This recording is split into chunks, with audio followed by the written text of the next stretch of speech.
इतनी ज़्यादा इसकी हालत ख़राब हो गई, तब जाके हम आज घर लेके आए हैं। तो अभी आज लेके जाना पड़ेगा हॉस्पिटल में। तो हेलो एवरीवन, नमस्कार, प्रणाम, welcome back to my channel. कैसे आप सब लोग? आई होप सब अच्छे होंगे। और आज मैं कर रही हूँ अपने ब्लॉग की स्टार्टिंग शाम के 5 बजे से। ये मेरी छोटी बेटी है, हेलो बोलो। और इनको लेने के लिए हम गए थे परसों नैनीताल। हमें अचानक जाना पड़ा क्योंकि इसके पैरों में हो गए हैं, कोन हो गए हैं, तो उस वजह से हमको इसको लेकर के आना पड़ा। कोन बोलते हैं पैर में अगर आपके ज़्यादा रगड़ की वजह से या शूज़ टाइट हो जाते हैं या किसी भी रीज़न से हो जाते हैं, पैर में छाले हो जाते हैं, अगर वो बहुत ज़्यादा हार्ड हो जाते हैं तो उनको निकलवाना पड़ता है। तो इसके भी बहुत ज़्यादा छाले हो गए थे और कुछ तो ऐसे हो गए जो उसमें पानी भरने लग गया। तो फिर हम इसको ले करके आए और हमने दिखाया डॉक्टर को, तो उसका पानी निकलवा के हमने इसकी पट्टी करवाई है।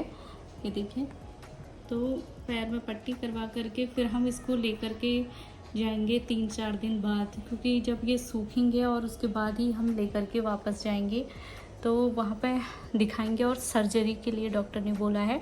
तो आजकल हमारा ऐसे ही चल रहा है, थोड़ा सा परेशानी का टाइम चल रहा है, इस वजह से मैं अपने ब्लॉग भी नहीं डाल पा रही थी। इसलिए आज सोचा थोड़ी सी एक वीडियो बना करके आप लोगों के साथ शेयर करूं। तो मैं दिखाती हूँ आपको कि किस तरीके से फफोले इसके पैर में हो गए थे, ज़्यादा चलने की वजह से, रगड़ की वजह से, या फिर शूज़ टाइट हो जाते हैं तो उस वजह से भी ये हो जाते हैं। प्लीज मत करो ना जी। ये देखिए, इस तरीके से कौन हो गए हैं पैरों में। और इस वाले कौन, ये देखिए, इस वाले पैर में ये पूरा पैर पक गया है। इसमें छोटे छोटे हुए थे, ये चलने की वजह से होते हैं। और जैसे अगर आपके पैर में शूज़ ठीक नहीं है या फिर आपको बहुत ज़्यादा चलना होता है तो इस वजह से ये कौन हो जाता है। तो इस वजह से ये देखिए, वहाँ जाके पता लगेगा कि इनके सर्जरी करनी पड़ेगी या फिर ये ऐसे ट्रीटमेंट से ठीक हो जाएंगे। लेकिन ये वाला कौन जो है ये बहुत बड़ा हो गया है, तो ये वैसे बिना हटाए तो निकलेगा नहीं।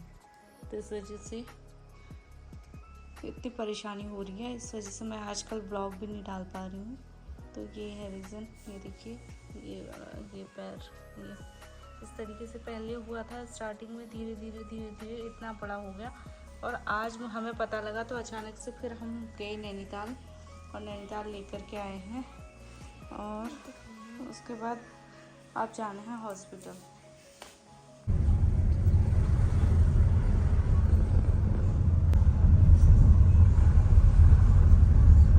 और वहाँ पे कई बच्चों के और भी बच्चों के हो गए थे।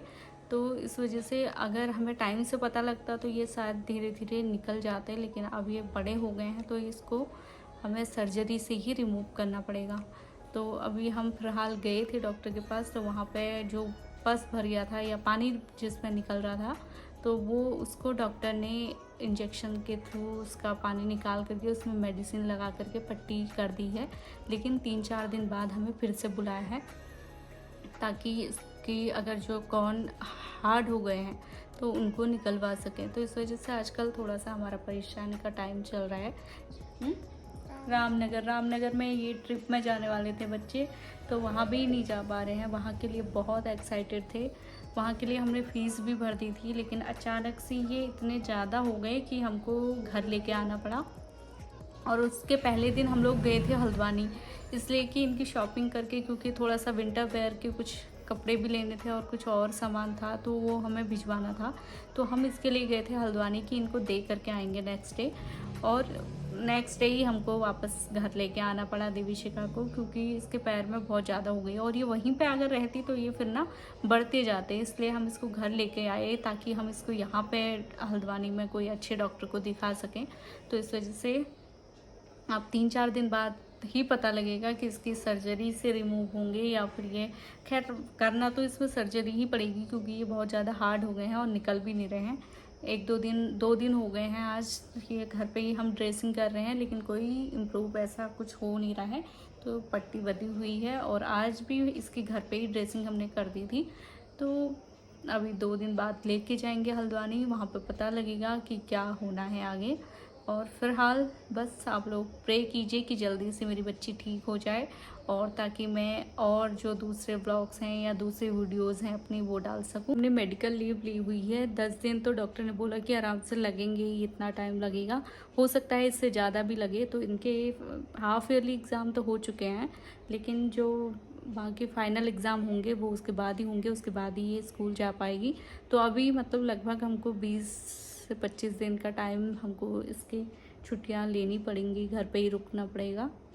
और बस आगे क्या होगा वो भी मैं शेयर करूँगी आपके साथ। इस वीडियो को यहीं पे एंड करते हैं। आज का वीडियो मेरा इतना ही था। बस मैं यही बताना चाह रही थी कि आजकल मैं इसी वजह से अपने वीडियोस नहीं डाल पा रही हूँ।